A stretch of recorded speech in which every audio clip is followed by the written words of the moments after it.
Sveiki, eterio girdėtojai. Šiandien laidoje pas mus atvyko žymus lietuvius menotyrininkas, statybininkas Algis Kašiokas. Jis turi mums papasakoti apie samanų deginimo tradiciją.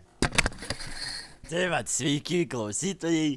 Norėčiau pradėti nuo to, kad ši tradicija yra labai sena mūsų kultūroje, lietuvių kultūroje. Ir viskas dar prasidėjo baltų laikais, kai vietoj to, kad degintume žalčius ar kartume voveres, mes pradėjome deginti samanas, nes manėme, kad tai yra mažiau kenksminga gamtai. Nu bet nifiga, padegam namus, supleškėjo visas trūbus.